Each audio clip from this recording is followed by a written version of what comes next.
In the late 19th century, on a quiet hill just outside London, a strange and magnificent palace began to rise.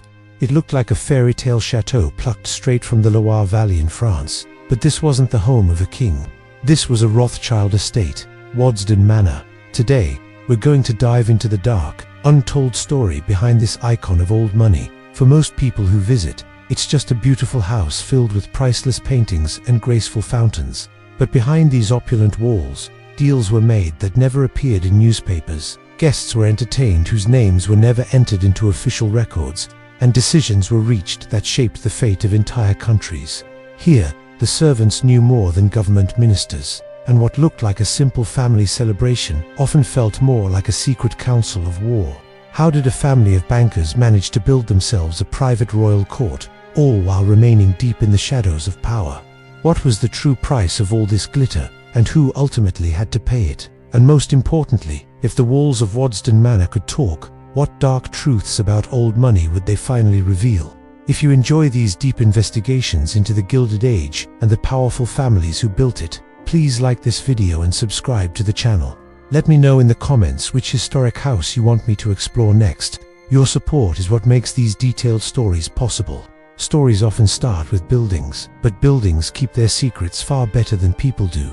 Picture yourself standing in the grand entrance hall at Waddesdon today. You look up and see gilded ceilings and massive crystal chandeliers catching the afternoon light as it streams through tall French windows. Visitors drift slowly past, their phones raised, taking pictures of Renaissance portraits and exquisite Sèvres porcelain, all carefully protected behind velvet ropes. The tour guides speak in hushed, reverent tones about Baron Ferdinand de Rothschild's impeccable taste. The air smells faintly of furniture, polish, and old silk. This is the story they want you to see. But now, let's walk that same hall backward through time. The year is 1940. The chandeliers are dark, heavy blackout curtains smother every window, and crude X-patterns of tape are crisscrossed over the glass panes, a fragile shield against the blast waves of German bombs. Outside, searchlights slice through the dark Buckinghamshire sky. Inside, this grand entrance hall is cold and empty. The portraits on the walls now watch over rooms with no guests. During the war, Waddesdon Manor became a shell. The family was largely gone, and the vast staff of servants was cut down to a skeleton crew. But hidden away in the basement strong rooms, packed in crates and wrapped in blankets, were art treasures from London's museums, waiting out the Blitz in secret storage. The National Gallery itself trusted this private house with priceless works by Rembrandt and Gainsborough, when even some of Britain's own vaults felt too vulnerable. The same rooms, two entirely different worlds. That clash is exactly what Waddesdon was built to embody. It's a French Renaissance chateau dropped onto an English hilltop, a banker's fantasy palace, designed to whisper permanence and belonging. And yet, it was raised by a family who, just a few generations earlier, had been forbidden from owning land in most of Europe, simply because they were Jewish. The Rothschilds built Waddesdon to prove that they had finally arrived. They wanted to show that they belonged among the landed gentry and the titled aristocracy. They needed to believe their money had bought not just luxury, but something much deeper: safety, acceptance, and a future. But as history would show, they were tragically wrong about the safety part. To truly understand Waddesdon Manor, you have to understand what it was really designed to defend. It wasn't just about protecting art or status. It was about something far more fragile and desperate.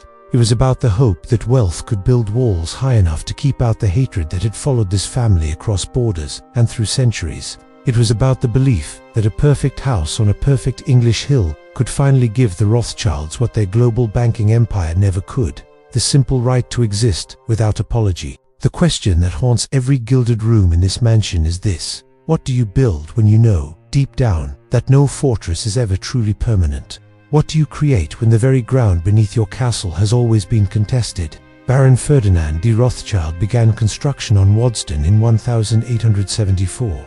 The final stone was laid in 1889. It took 15 years to turn his vision into stone and slate a French palace in the English countryside, built to host princes and prime ministers, filled with art that kings would envy, and surrounded by gardens that literally rewrote the landscape. But even as the house climbed skyward, the foundations of the world beneath it were shaking. This is not just a story about a mansion. It has a story about what people build when they are desperately trying to prove they deserve to exist. It's about the silent bargain struck between powerful outsiders and the establishment they wished to join.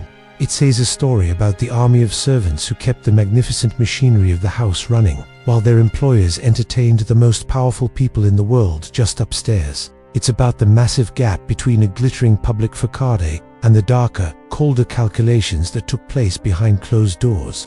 This is a story about old money, but not the simple fairy tale version you might imagine. This is about the complicated, morally ambiguous, and sometimes brutal reality of what old money has to do to survive. The chandeliers at Waddesdon still shine today, but if you know where to look, you can almost trace the ghostly outlines of those tape marks on the windows. Now, let's go back to the beginning, to the very idea of this house, to understand why Ferdinand de Rothschild felt the need to build something so extravagant. You have to understand the world he came from. The Rothschilds were, by the mid-19th century, the wealthiest family in the world. Their banking network spanned Europe, funding wars, propping up governments, and financing massive industrial projects like railways and canals. They were kings in all but name, but a name, a title, and lanthos were the things their money still struggled to buy. In much of Europe, anti-Semitic laws had for centuries prevented Jewish people from owning land, entering certain professions, or holding public office. The Rothschilds had smashed through many of these barriers with the sheer force of their wealth, but the social stigma remained. They were seen as outsiders, a mysterious and powerful clan operating in the shadows. Ferdinand, a member of the Austrian branch of the family who moved to England, was acutely aware of this. He saw how the English aristocracy's power wasn't just in their money, but in their land. Their great country houses were symbols of lineage, stability, and legitimate power that stretched back for centuries. A Rothschild bank in London was powerful, yes, but it was seen as new money, fluid and international. A grand estate in the English countryside that was a statement of permanence. So, in 1874, he bought a bare hill in Buckinghamshire. There was nothing there. No trees, no water, not even a proper road. He would later write, it was a dreary, isolated spot. But Ferdinand saw a blank canvas. He hired a French architect, Gabriel Hippolyte d'Estailleur, to design not an English country house, but a French château. This was a deliberate choice. He wanted to evoke the glamour and artistic heritage of the French court, a culture that the Rothschilds had long collected and admired. He wasn't just building a home, he was importing a fantasy. The scale of the project was staggering. A special railway line had to be built just to bring materials to the site. Mature trees were pulled by teams of horses from miles away to create an instant, established parkland. The hill itself was reshaped to create the perfect setting. And inside, Ferdinand began to assemble one of the greatest private art collections in the world. He bought furniture that had belonged to Marie Antoinette, tapestries woven for French royalty, and paintings by English masters like Reynolds and Gainsborough. He was acquiring the heritage of the very aristocracies that had once excluded his ancestors. Each object was a trophy, a piece of history now owned by a Rothschild. This brings us to the dark side of this collection. How did he acquire all of this? The late 19th century was a great time to be a buyer. Many of Europe's old noble families were in decline, their fortunes dwindling.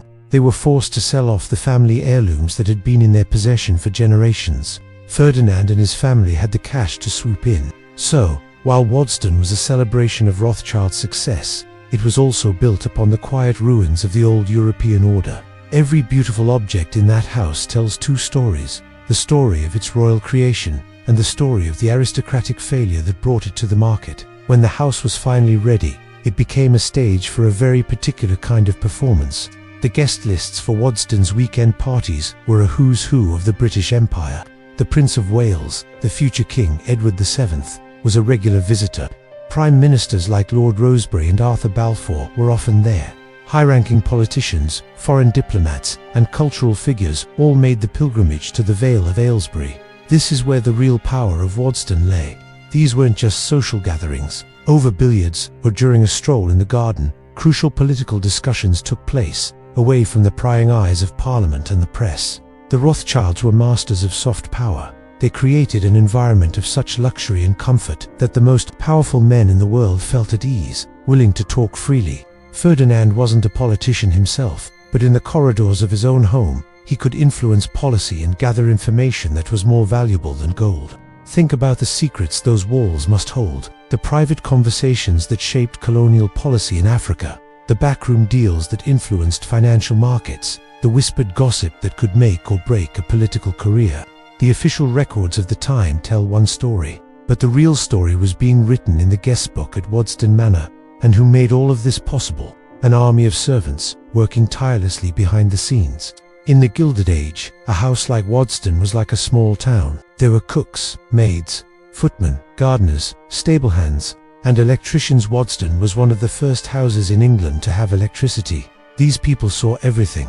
They heard the arguments. They knew who was visiting whom in the middle of the night. They carried the secret messages. Their loyalty was essential. The Rothschilds paid well and demanded absolute discretion.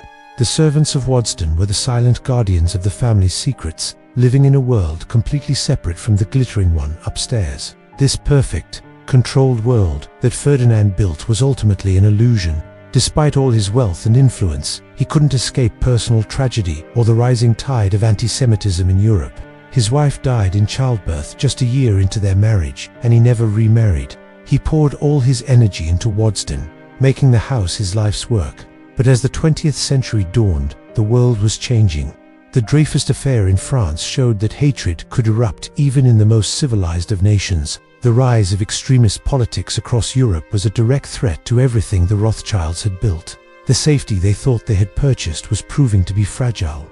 Waddesdon Manor, this grand fortress of art and wealth, couldn't protect them from ideology.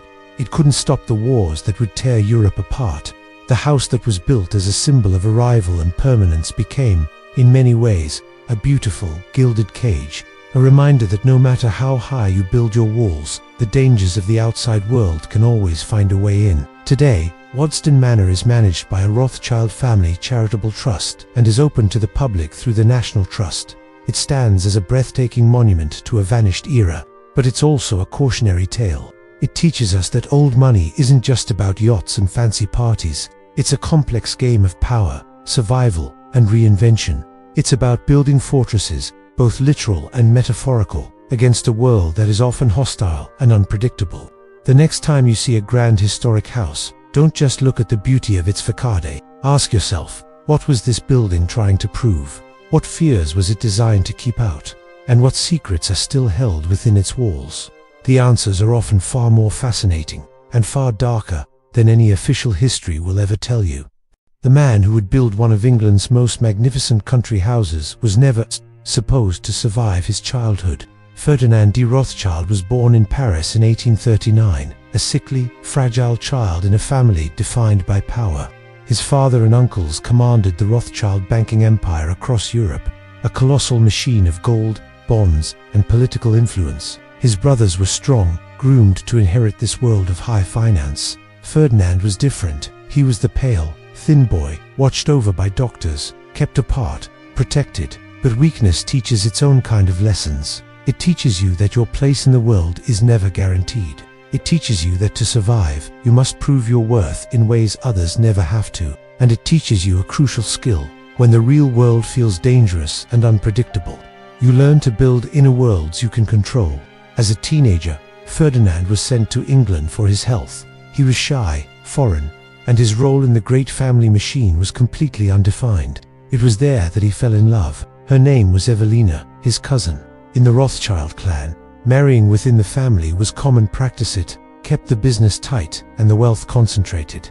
But for Ferdinand and Evelina, this was more than a strategic alliance. Their letters reveal a genuine, tender affection. They married when he was 26 and she was 18. Their future seemed bright. 18 months later, tragedy struck. Evelina died in childbirth. Their baby died as well. In an instant, Ferdinand's world shattered. Victorian men, especially men of the Rothschild dynasty, weren't expected to show their grief. They were meant to steady empires, not crumble. But Ferdinand's actions spoke louder than any words. He quietly stepped away from the family bank. He cut his ties to the financial world his brothers commanded. He chose to settle permanently in England, and he began to collect. He collected with an obsessive, all-consuming passion: porcelain, paintings, rare manuscripts, exquisite furniture.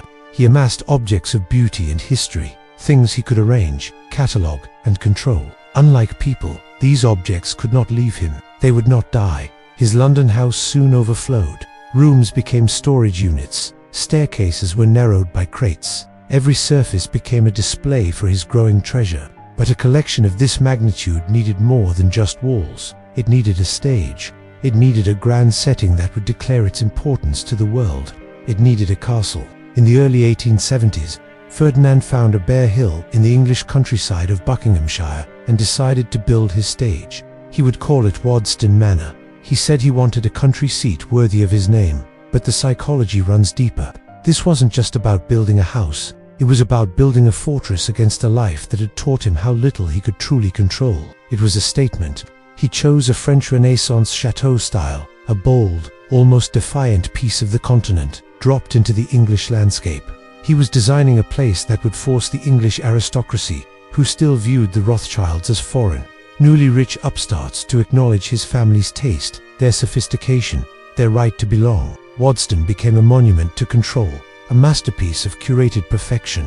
The wound that drove Ferdinand, the fragility of his childhood, the devastating loss of his wife, was invisible, but it shaped every single choice. It was there in the extravagant architecture, the impossibly perfect interiors, and the legendary house parties he hosted. These parties would draw the most powerful figures in Britain, including the future king, Edward VII. The Prince of Wales himself would smoke cigars in Ferdinand's library and sleep in his guest rooms. The house was a triumph.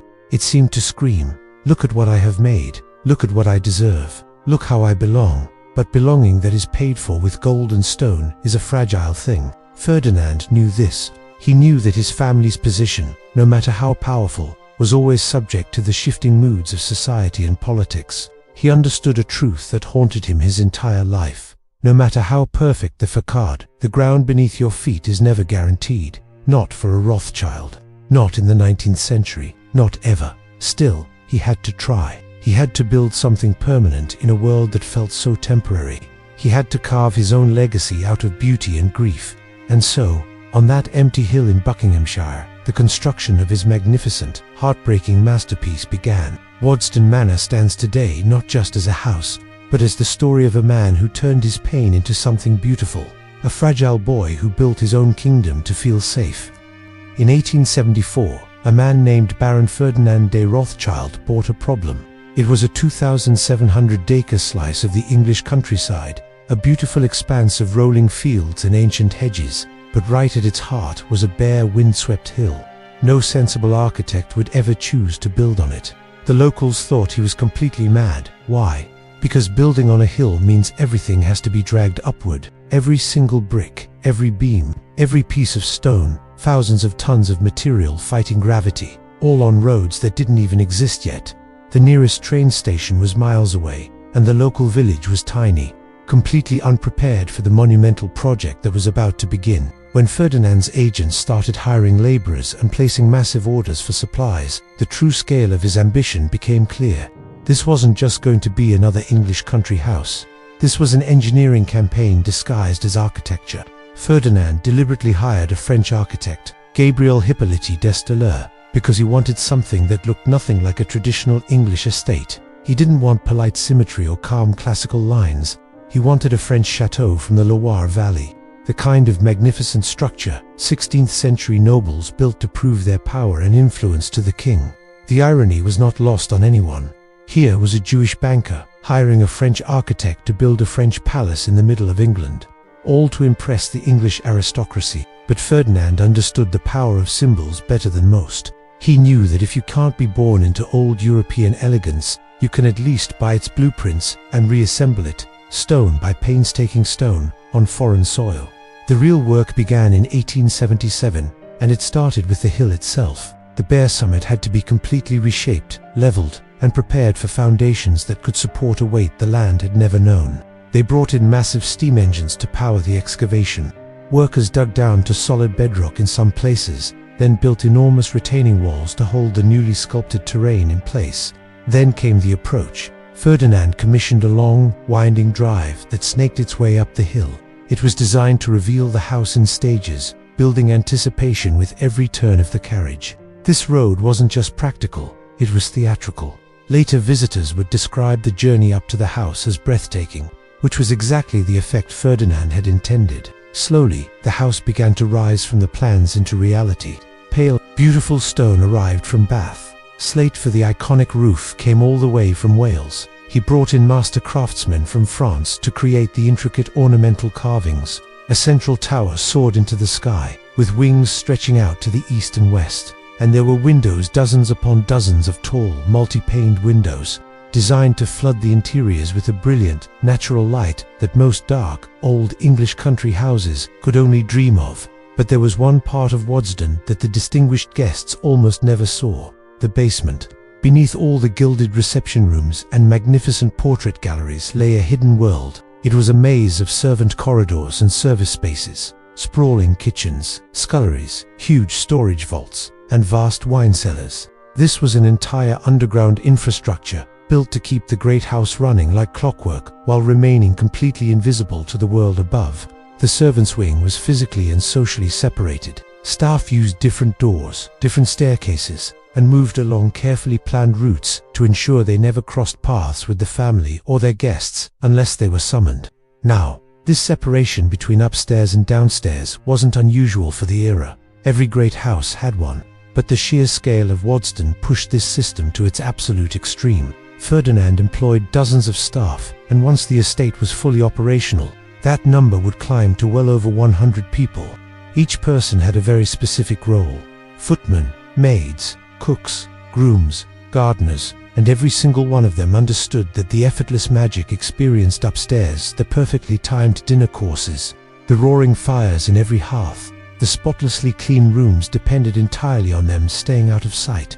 The house was designed from the ground up to broadcast exquisite taste and refinement. Yet, beneath that polished surface, it functioned like a precision factory. Every dinner party required hours of meticulous planning and preparation. Every weekend gathering demanded logistics that were almost military in their complexity. The servants knew it, the family knew it, and the guests, of course, pretended not to. This was the unspoken bargain of what we might call old money architecture. You build something so beautiful, so undeniably impressive, that it argues you belong among the elite, and you build it on the labor of people who will never be allowed to belong in the very rooms they maintain. By 1883, the main structure was finally complete. Ferdinand, unable to wait any longer, moved in even before the interiors were fully finished. The French palace on the English hilltop was no longer just a vision on paper. It was real. It was stone and glass and slate, a magnificent silhouette visible for miles, dominating the landscape exactly as Ferdinand had imagined. The locals, who once called him mad, now started calling him Baron. But the grand performance was only just beginning. A house, no matter how spectacular, is just an empty shell without the people who bring it to life. And Ferdinand was about to invite the most powerful and influential figures in England to come and see for themselves what a Rothschild could build. The house was ready. Now, it had to perform. It had to host glittering parties, royal visits, and political weekends that would cement the Rothschilds' place, not just in British society, but in history. The stage was set for one of the most remarkable social theatres of the 19th century.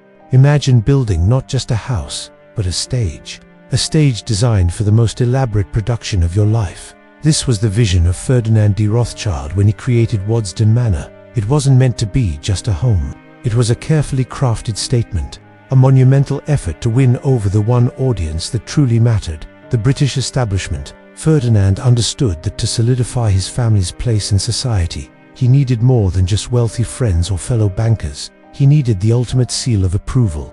He needed royalty, and in the 1880s, he got it. The Prince of Wales, Albert Edward, the future King Edward VII, came to stay. The heir to the British throne, sleeping under a Rothschild roof, eating from Rothschild plates, smoking Rothschild cigars. It was a picture of acceptance, a triumph of social engineering. Invitations to Waddesdon's weekend parties became the most coveted prize in London society. Guests would arrive in private railway carriages, then be whisked away in Ferdinand's own fleet for the final journey up the hill. The drive itself was a piece of theatre. The long winding road was designed to build anticipation, offering teasing glimpses of stone towers and ornate rooftops through the trees. With every turn, the château grew larger, more magnificent, until it finally dominated the horizon, a French palace magically transported to the English countryside. Inside, Waddesdon was a marvel of modern luxury. Electric lighting, still a rare novelty, bathed the grand rooms in a warm, inviting glow. A state-of-the-art heating system ensured perfect comfort, even in the depths of winter. Hot running water was available in every guest bedroom, a simple luxury that many older, grander aristocratic houses still struggled to provide. Ferdinand had meticulously studied what the British elite valued, and then he delivered it, but with more polish, more technology, and more breathtaking style. The weekend house parties followed a familiar, comforting rhythm. Guests arrived on Friday for polite introductions. Saturdays were for shooting parties across the vast estate, which Ferdinand had made sure was well stocked with game birds for this very purpose. This was followed by afternoon tea in the opulent drawing rooms, and then dinner, an elaborate affair that could stretch to 12 courses, each served with silent, flawless precision. After dinner, the traditional separation occurred. The men would retreat to the billiard room or the smoking room, wreathed in cigar smoke, while the women gathered in the drawing room. Later, they would all come together again for cards, music, or conversation that often lasted late into the night. But this was all just the surface. The real business of Waddesdon happened in the quiet corners. It was conducted in low-voiced exchanges between dinner courses or in the library after midnight, when a small circle of influential men remained, brandy glasses in hand. Here, they would murmur about government loans, colonial railways, and lucrative concessions in far-flung corners of the empire. Ferdinand had officially stepped back from the day-to-day operations of the Rothschild Bank, but his name still carried immense weight. His brothers and cousins ran the family's financial houses across Europe. When government ministers needed to fund a national project, or when investors sought reliable information, or when a delicate deal required absolute confidentiality, Waddesdon was the place to be. It was a discreet, luxurious networking event where introductions were made and trust was built, all under the unspoken understanding that the man who created this palace had access to almost unlimited capital. The British aristocracy came in droves. They ate the exquisite food, admired the priceless art collection, and marveled at the modern technology. But then, they would go home and tell jokes. The popular satirical magazine, Punch, published ruthless cartoons. They depicted Rothschild family members with exaggerated features, clutching sacks of money, embodying crude stereotypes. The caricatures were a toxic mix of envy and ridicule. Yes, the Rothschilds had unbelievable wealth, but they were still seen as outsiders. They were foreign, they were Jewish, and in the eyes of the old guard, they were simply too rich, too fast. Ferdinand saw the cartoons. He heard the whispers and the drawing room quips about Jewish millionaires trying to buy their way into the landed gentry, but he kept his reactions private. What could he say? Two protests would only confirm that the Barbs had hit their mark. It was a bitter irony. He had built a flawless French château on an English hill, entertained the future king, and hosted the most powerful people in the country. He had offered them unparalleled luxury and hospitality. Yet, for many, the very perfection of Waddesdon was just further proof that he didn't truly belong.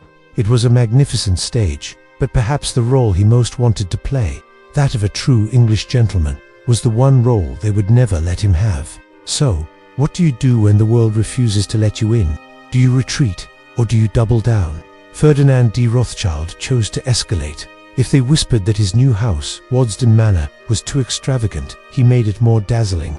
If they called his hospitality excessive, he made it flawless. His strategy was simple: become so successful, so essential to the social fabric, that ignoring him would be impossible. And you know what? It worked. The Prince of Wales became a regular visitor. Soon, other royals, cabinet members, and foreign diplomats were all clamoring for an invitation. Waddesdon transformed from a curiosity into a must-visit stop on the high society circuit. The performance was impeccable, and the audience applauded. The social calendar was proof of his success. But late at night, after the last guest had departed, Ferdinand would walk the silent halls alone.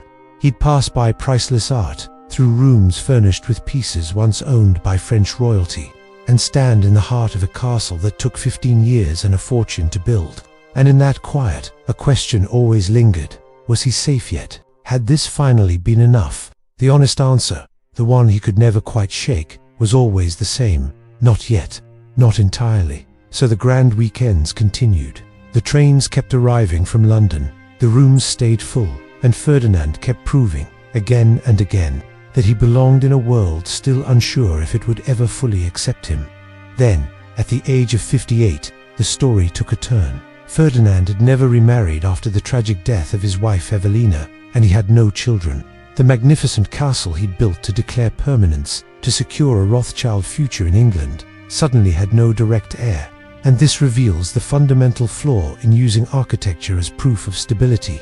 Buildings outlive their makers. When the maker dies without children, all those carefully placed stones become someone else's responsibility. The inheritance moved sideways, first to Ferdinand's sister, Alice, and then to his nephew, James. The house stayed in the family, but its soul, its emotional blueprint, began to shift. Ferdinand had poured his own story into Waddesdon, his taste, his grief, and his desperate need to be accepted. His successors inherited the grand estate, but not the deep, personal wound that drove him to build it. For them, Waddesdon was simply a very large, very expensive house. James maintained it beautifully. He hosted guests and continued to expand the collections. But something fundamental had changed. The château that was meant to symbolize arrival and safety started to feel more like a museum to its founder. The rooms became elaborate stage sets for a performance whose original meaning was slowly fading from memory. Meanwhile, beyond the manicured lawns of the estate, the world was changing in ways that made Ferdinand's dream look incredibly fragile. In the late 19th century, the Rothschilds had been at the peak of their power. With 5 branches in 5 major European capitals, they moved money and information faster than most governments. They financed railways, underwrote wars, and even helped fund the British purchase of the Suez Canal. Their name became synonymous with international finance itself. But that same visibility made them a target. Antisemitism, always simmering beneath the surface of European life, was growing louder and more organized. It morphed from casual prejudice into full-blown political platforms. Newspapers churned out wild conspiracy theories about Rothschild control of global markets. A notorious forgery, the so-called Protocols of the Elders of Zion, circulated widely, claiming to expose a Jewish plan for world domination, with the Rothschilds mentioned by name again and again. The very things that had made them powerful, their wealth and their cross-border network, were twisted and rebranded as evidence of a sinister influence. From the rolling hills of Buckinghamshire, Waddesdon looked untouchable. England felt stable, tolerant, and a world away from the turmoil on the continent. After all, the Prince of Wales had been a guest. The family had been woven into British high society. But letters arriving from relatives told a different story. They spoke of new restrictions on where Jews could live, quotas on what professions they could enter, and political movements that were explicitly targeting Rothschild banks and properties. In Austria, in Germany, in France, the ground beneath the family's feet was beginning to tilt. The castle that Ferdinand had built as a monument to safety now stood in a world that was becoming less safe by the year. As the new master of Waddesdon in the 1920s and 30s, James de Rothschild faced an impossible dilemma. Should he preserve the house exactly as his uncle had intended, a monument to arrival and permanence? Or should he admit that the security Waddesdon was meant to represent had always been fragile, always conditional? He chose preservation. The grand weekends continued, the collections grew, and the gardens remained immaculate. Waddesdon stayed dazzling, but the meaning of its grandeur was changing. The house no longer felt like proof that the family had arrived. It was starting to feel more like a stronghold, a fortress to retreat to as the outside world grew more hostile, and that world was darkening fast. By the mid-1930s, the news from Germany could no longer be ignored. Jewish businesses were seized. Families were forced from their homes and pushed out of public life. Rothschild properties in Frankfurt and Vienna came under direct threat. Relatives began to flee, seeking refuge wherever they could find it. The Nazi propaganda machine became obsessed with the Rothschild name. State-produced posters and broadcasts painted them as the evil masterminds of international finance, the puppet masters behind governments and wars. Conspiracy theory had become official state ideology, backed by the full power of a modern police state, all aimed at dismantling the very security the Rothschilds had spent generations building. Through all this, Waddesdon still stood. Its gardens were perfectly trimmed, its priceless art still glittering behind glass. From a distance, it looked as if nothing had changed. But the house on the hill felt less like an answer and more like a question. What do you do with a castle when the ground beneath it starts to move? The answer would arrive soon enough. But first, the world had to break apart completely. The clouds gathering over Europe in the late 1930s were not just a metaphor. They were the coming storm of war. Ferdinand's dream of a safe haven was about to face its greatest test. and beyond the estate walls, Europe was shifting in ways that made Ferdinand's dream look increasingly fragile. In the late 19th century, the Rothschilds had reached the height of their power. 5 branches across 5 capitals: London, Paris, Vienna, Frankfurt, and Naples moved money and information faster than most governments could. They financed railways, underwrote wars, helped fund the British purchase of the Suez Canal. Their name became shorthand for international finance itself. That same visibility made them perfect targets. Antisemitism, never far from the surface in European life, grew louder and more organized. It stopped being just drawing room prejudice or casual exclusion and hardened into programs and platforms. Political parties were built around it. Newspapers printed elaborate conspiracy theories about Rothschild control of cabinets and markets. A notorious forgery, the so-called Protocols of the Elders of Zion, circulated widely, claiming to expose Jewish plans for world domination. The Rothschilds were mentioned by name again and again. Their wealth and cross-border reached the very things that had made them indispensable were rebranded as evidence of sinister influence. 2 anti-Semites, the combination of being Jewish and successful turned them into symbols for every anxiety about modern finance, capitalism, and social change. From Buckinghamshire, Waddesdon looked untouchable. The English countryside felt distant from the fever of the continent. England, people told themselves, was different, more stable, more tolerant. The Prince of Wales had visited. The family had been woven cautiously, conditionally, but still woven into British high society. Letters from relatives on the continent told another story. They spoke of new rules, restrictions on where Jews could live, quotas limiting what professions they could enter, political movements explicitly targeting Rothschild banks and properties. In Austria, in Germany, in France, the ground beneath the family's power was beginning to tilt. The castle Ferdinand had raised as a monument to safety now sat in a world that was becoming less safe by the year. James de Rothschild, overseeing Waddesdon in the 1920s and 1930s, faced a dilemma he could never fully resolve.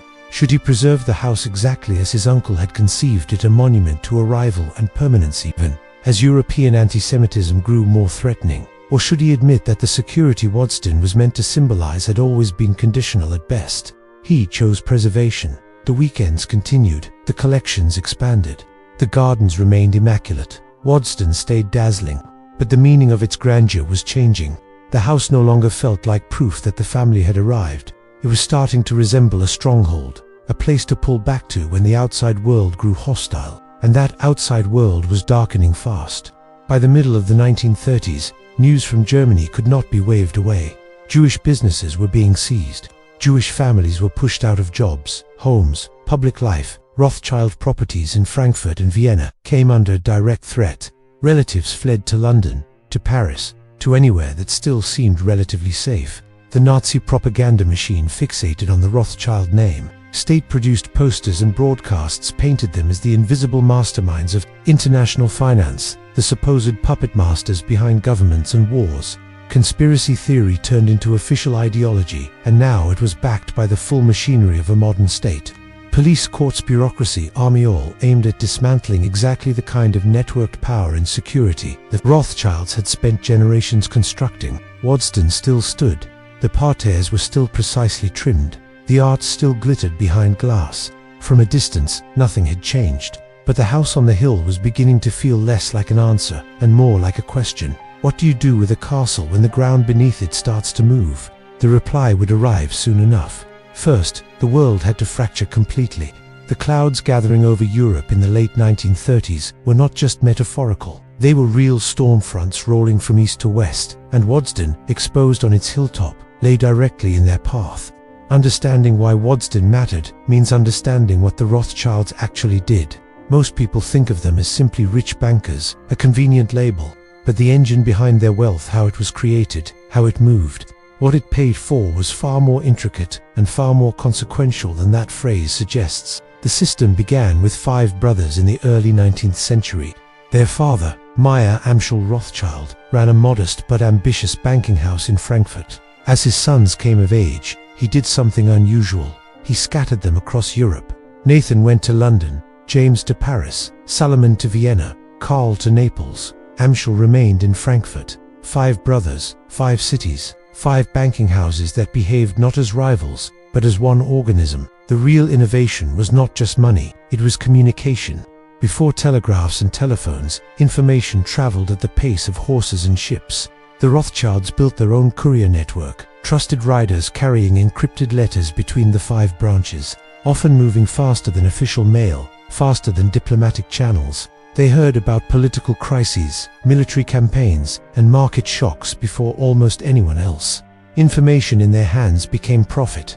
When Napoleon was defeated at Waterloo in 1815, Nathan Rothschild in London knew before the British government did. His messengers got there first. He used that lead to position himself in the bond market and made enormous gains. Later storytellers turned this into legend. Some claim he staged dramatic trades to trick the market. Others say he simply moved quickly on good information. The exact choreography is still debated. What is clear is that the Rothschilds came out of the Napoleonic Wars as the dominant banking family in Europe. They lent to governments not through conquest or looting, but through bonds and loans. When Britain needed money to wage war or build railways, Rothschild funds filled the gap. When France had to pay war reparations, the family structured the payments. When new states emerged and needed capital to stand up ministries and armies, it was often a Rothschild office that took the first meeting, that made them indispensable. It also painted a target on their backs, because the network did not swear allegiance to any single flag. It financed British railway expansion, French government borrowing, Austrian industrial schemes. It moved capital wherever opportunity existed. The loyalty was to the family system, which floated above borders.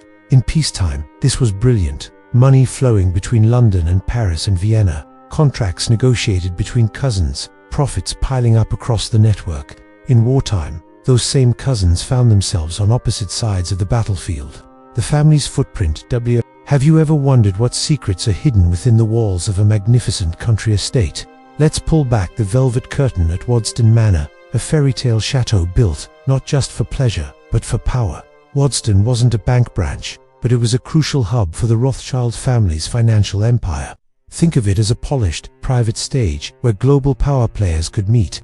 Ministers, investors, and foreign envoys gathered here, far from the prying eyes of Parliament or the press. Conversations that would raise eyebrows in a formal office happened casually over dinner or during a stroll through the immaculate gardens. There were no ledgers in sight, but deals were being forged. These glittering weekend parties were, in essence, quiet intelligence missions. They were about building relationships and refreshing alliances. For Ferdinand de Rothschild, and later his heir James, this was how you maintained the family's influence.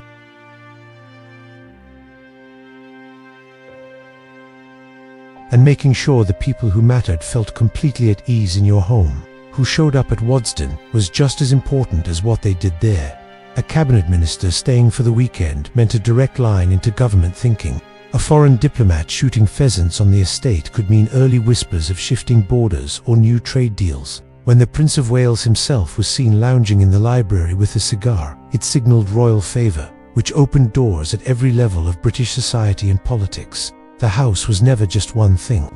It was a dazzling display of artistic taste, a powerful social magnet, and, very quietly, a piece of financial infrastructure. It was a place where information, trust, and influence circulated just as efficiently as money. But there's a moral complexity to this glittering world that was rarely discussed. The Rothschilds were incredible philanthropists. They funded hospitals, schools, charities, and vital public works like water systems. At the same time, they financed wars, colonial ventures, and policies that enriched some nations while draining others. The very same loans that built railways across Europe also helped extract raw materials from Africa and Asia. The same financial network that could calm volatile markets also concentrated immense power within a tiny circle of related families. Did Ferdinand, as he wandered his art-filled galleries at night, ever grapple with these contradictions? Did he wrestle with how to square a priceless Rembrandt on his wall with the battles and bargains that paid for it? The archives are silent. There are no confessional diaries. What we do know is that he understood the core bargain. The chateau on the hill existed because the money machine existed. And that money machine worked because it was fast, transnational, and loyal to no country, but only to itself. This was old money in its purest form. It wasn't the simple story of a lone genius getting rich through hard work, though the Rothschilds were undeniably sharp and relentless. This was wealth built through a system that operated above nation-states. It was capital that moved faster than laws could ever catch it, and power that answered first and foremost to family interests. With public oversight a very distant concern, Waddesdon was breathtakingly beautiful. The gardens were a work of theatrical precision. The art collection was museum quality. Guests would remember the warm glow of the chandeliers, the dramatic sweep of the staircases, the perfect symmetry of the flower beds. But beneath all that polished perfection, a tougher question lingered in every reflection. What did all this beauty cost? And who, exactly, paid the price? While the guests saw perfection, an invisible army made it all possible. A day at Waddesdon began in the dark, long before the family even stirred. By 4:30, 5 in the morning at the latest, the house had to be fully awake and running. In the kitchens, maids lit the massive coal ranges, the iron hearts of the house that would heat ovens and water for the entire day. Scullery maids hauled heavy buckets of water. Even with Waddesdon's modern plumbing a true luxury at the time, the kitchens still relied on constant, back-breaking manual labor. Upstairs, in the grand reception rooms, housemaids moved like ghosts. They cleaned out the grates, laid fresh fires for the day, and dusted furniture that had been dusted only yesterday and would be dusted again tomorrow. Overseeing the entire operation were two key figures. The butler managed all the male staff, the footmen, the under-butlers, the hall boys. He was the guardian of the wine cellar, which held one of the finest private collections in England. He was the choreographer for elaborate dinners, orchestrating the service for 20 or more guests through a long sequence of courses. Below the main stairs, his word was absolute law. His counterpart was the housekeeper. She held equivalent power over the women, the housemaids, the ladies' maids, and the laundry workers. She kept meticulous inventories of the linen, inspected every bedroom, and ensured that every single surface shone without a single flaw. Her standards were unforgiving. A streak on a mirror, a crease in a bedsheet, or a speck of dust in a forgotten corner could mean instant dismissal. This wasn't about personal cruelty from the Rothschilds. It was simply the rigid, unwritten law of how these great houses functioned. Servants were expected to be two things, invisible and flawless. These two demands fed each other. To remain unseen, you had to perform your work with such precision that no one ever noticed you were even there. The hierarchy below stairs was as rigid as any military structure. At the very top were the butler and the housekeeper. Just beneath them were the valets and ladies' maids, the personal attendants who dressed the family and their guests, handled their possessions, and maintained their extensive wardrobes. Below them came the footmen and housemaids. Further down the ladder were the kitchen staff. And at the very bottom were the scullery maids and hall boys, teenagers, often doing the dirtiest, most grueling work for the lowest pay. Everyone knew their place, and crossing a boundary had immediate consequences. Even meals were governed by status. Servants ate in shifts in the servants' hall, a large room in the basement. The upper servants, the butler, housekeeper, valet, and ladies' maids dined separately from the rest. They enjoyed better food, served on better crockery, at a table where conversation was permitted. The lower servants ate quickly, spoke little, and returned to their duties as soon as they were done. Connecting these two separate worlds, upstairs and downstairs, was the bell system. It was the house's nervous system. Every major room had a bell pull. When a guest or family member tugged it, a corresponding bell would jingle in the servants' corridor below. A complex network of springs and wires ran through the very walls of the house. Each bell had its own distinct tone. An experienced staff could identify which room was calling just by the sound alone. When a bell rang, someone moved. Immediately, the family and their guests did not wait. So, the next time you see a grand house like Waddesdon, remember the two stories it tells. One is the story of glittering parties, priceless art, and global influence. The other is the story of the silent, tireless work that made it all possible. A story written in coal dust, polished silver, and the endless ringing of bells. Ever wondered what the servants of the super-rich really thought about their employers? Let's pull back the curtain at Waddesdon Manor, one of England's grandest estates, built by the legendary Rothschild family. What we find isn't a simple story of happy staff or cruel masters. It's much more complicated. The servants' own words are rare a few letters, some diary entries, but they paint a fascinating picture. By the standards of the day, the Rothschilds paid well, better than many old aristocratic families. The work was grueling, the hours endless, but the wages were good and on time. This is why some staff stayed for decades. It was a stable job, probably a lot better than a dangerous factory or a harsher household. But there was always a sense of difference. The Rothschilds were foreign, and they were Jewish. The staff knew this shaped how the world saw their employers, and by extension, how the world saw them. For some, working at Waddesdon was a source of immense pride. They were part of one of England's great houses. The future king, the Prince of Wales, slept in beds they made. The most powerful politicians in the country ate food they served. That kind of reflected glory, even second-hand, was a powerful thing. Others felt more conflicted. In letters, former employees described the family as fair or kind enough, but also incredibly demanding. The message is clear. This was a job, not a family. The relationship was transactional. Respect was expected, but it mostly flowed in one direction, up, and underneath it all was a brutal power imbalance. A servant could be fired for almost anything: a tiny mistake, a complaint, an argument. Getting fired meant losing your home, your income, and your future. Without a good reference from a house like Waddesdon, finding another job was nearly impossible. The Rothschilds weren't tyrants. By all accounts, they were better employers than many of their peers. But here's the thing: kindness from a position of absolute control is still a form of control.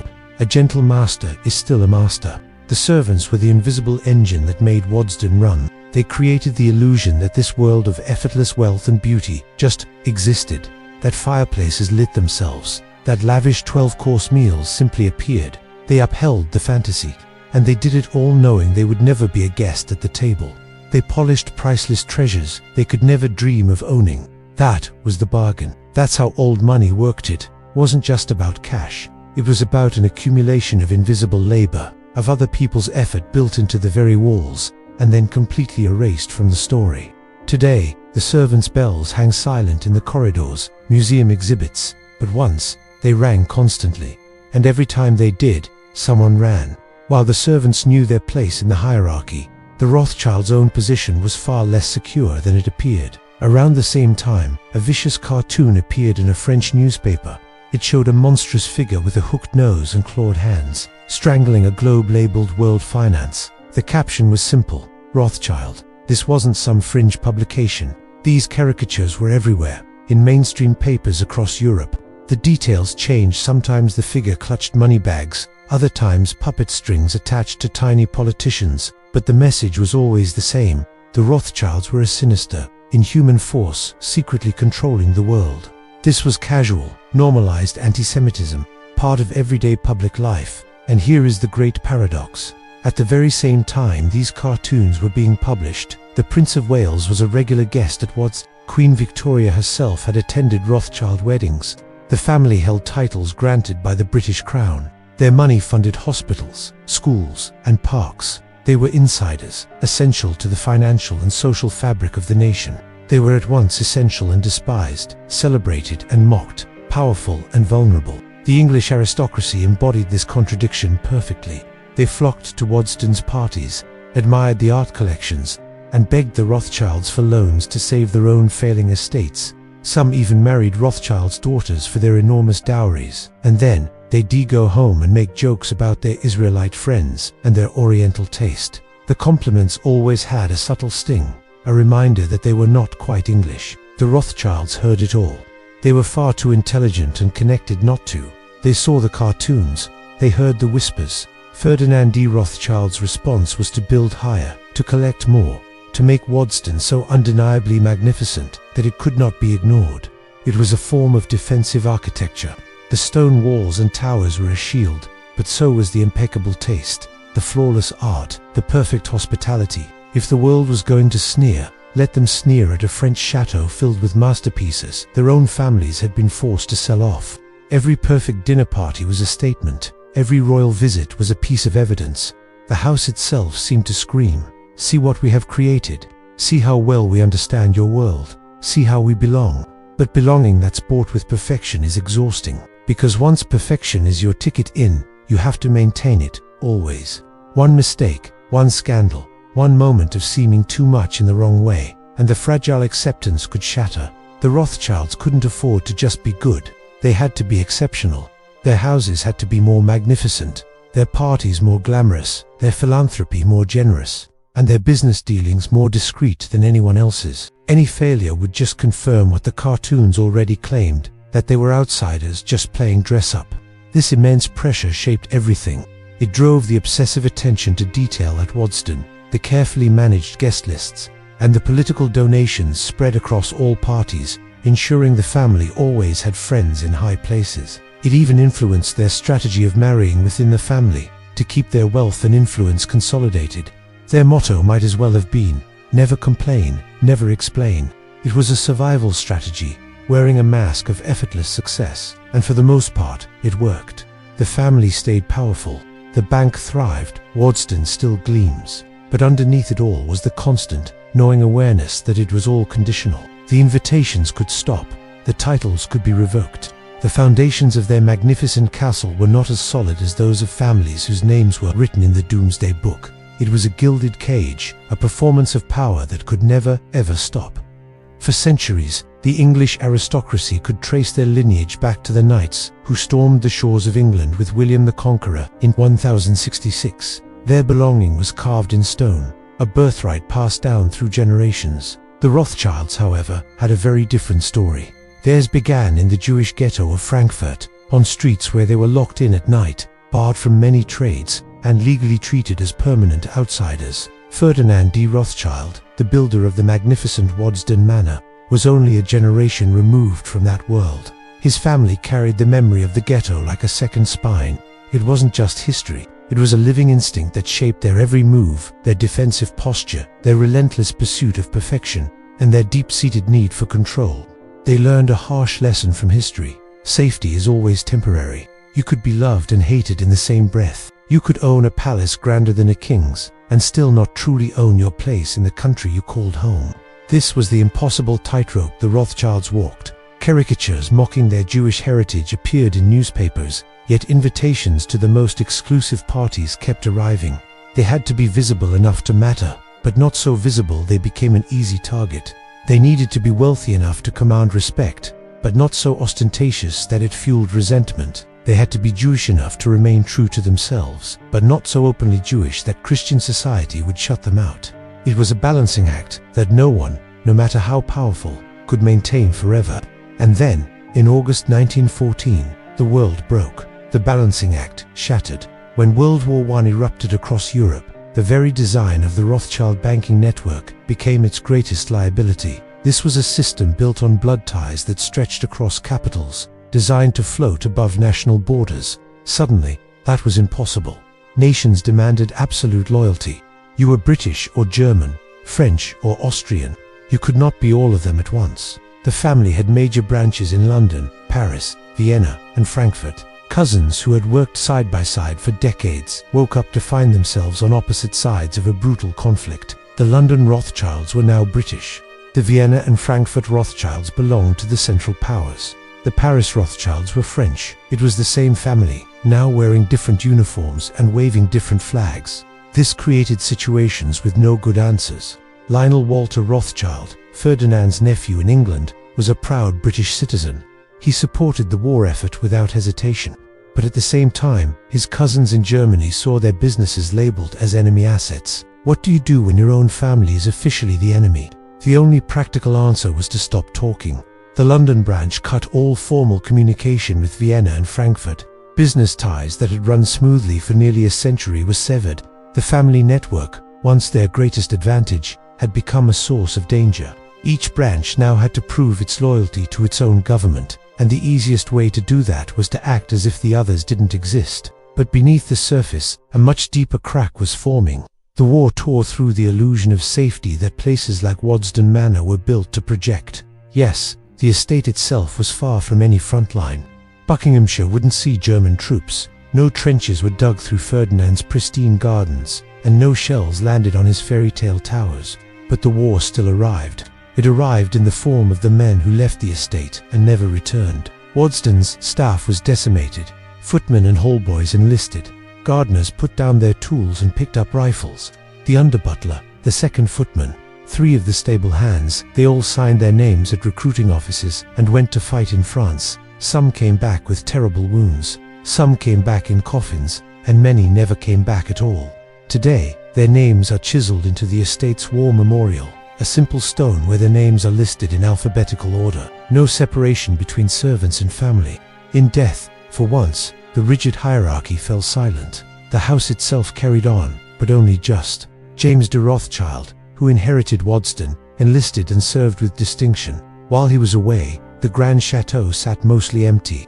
A skeleton crew kept it alive in slow motion, lighting fires and performing basic maintenance, waiting for a world that would never fully come back. The damage to the wider Rothschild web was far worse. The Vienna branch, once one of the most powerful banks in Europe, was hammered by the collapse of the Austro-Hungarian Empire. Their properties were seized, their assets frozen or written down to nothing. The Frankfurt house faced similar pressures in a defeated Germany. What had taken a century to build, fractured along national lines that had barely existed when the system was first created, and underneath it all was a brutal realization.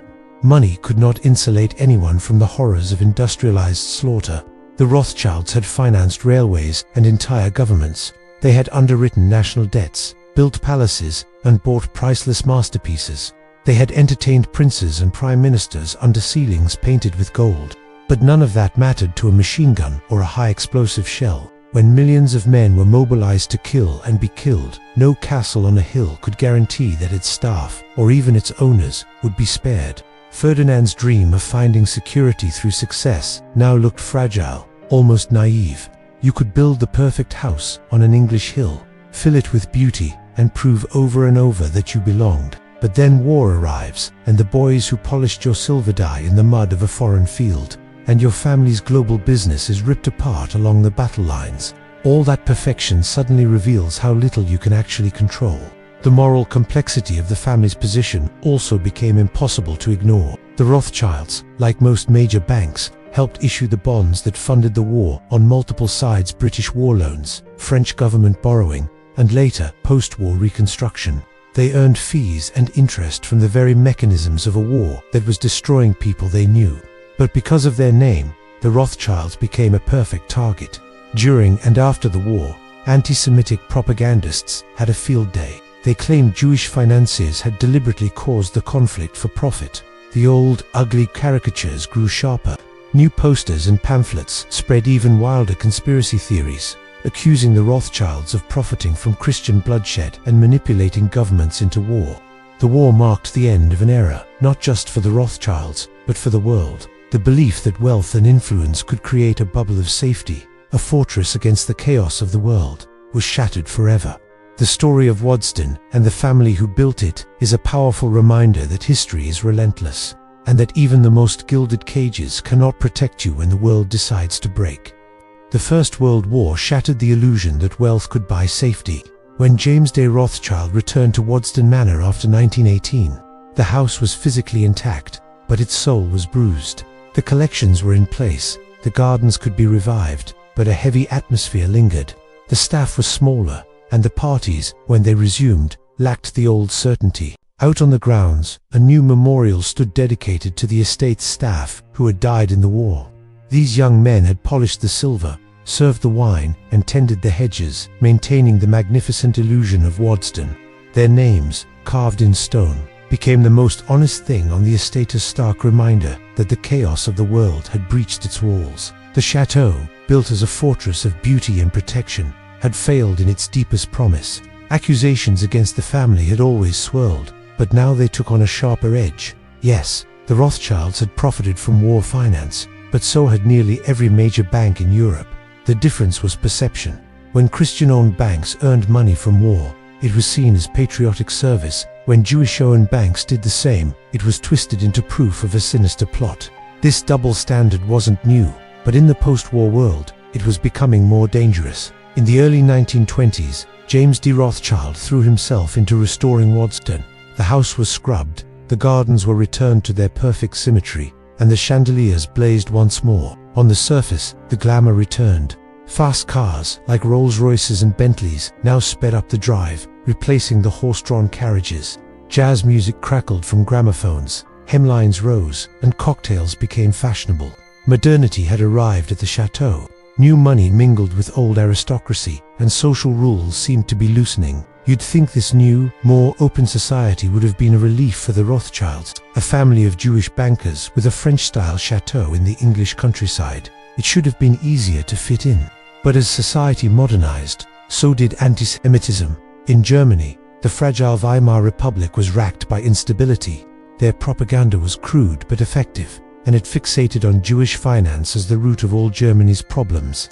They didn't speak in abstracts, they used names, and the name Rothschild appeared again and again, becoming a shorthand for an imagined global conspiracy. Nazi newspapers published lists of Jewish businesses to boycott, professionals to avoid, and openly called for the destruction of Jewish wealth and influence. The Rothschilds were often at the top of these lists, perfect symbols for a hatred that craved an easy target.